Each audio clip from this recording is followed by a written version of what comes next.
Dante Alighieri, who's kind of like the Italian version of Shakespeare, a great poet, he wrote a work called The Divine Comedy, specifically the Purgatorio or the Purgatory. So it's a fictional work, but it describes a lot of the spiritual dynamics that go on in a person.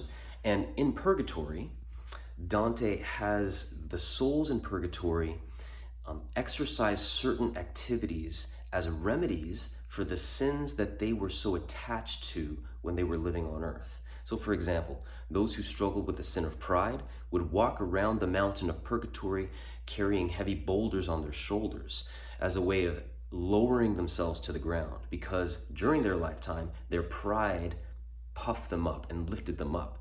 So their remedy is to carry these boulders that would make them closer to the earth. Similarly, the souls in Purgatory that struggled with the sin of envy or jealousy, their remedy would be to walk around the mountain of Purgatory with their eyes sewed shut. And the reason is because while they were on earth, they would be using their eyes to look over at their neighbors, to look over the fence at their neighbors, as it were, and compare and think, oh, what does he have or what does she have that I don't have? So excessive looking, unnecessary looking and comparing. And so as a remedy, they would walk around Purgatory with their eyes sewed shut. Now, I wouldn't necessarily recommend anyone do something like that. It's a drastic measure, to be sure. Obviously, Dante is writing a fictitious work, but there's something to be said for allowing our eyes to wander, thus making it easy for us to compare and experience jealousy and envy.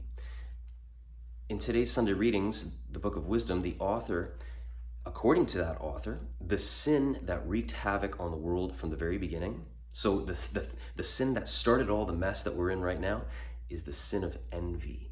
He says it was because of the devil's envy that sin entered the world. So envy is the devil's tool. It's his game, and he still uses that tool to wreak havoc on lives today. So we thank God for this word in the Book of Wisdom today in our Sunday liturgy. So let's ask the Lord for the wisdom to see the sources of envy, to see the places that make it easy for us to look over at our neighbor and compare unnecessarily. And let's ask the Lord for the grace to grow in the virtues of humility and trust that whatever we have and whatever he has given us is sufficient.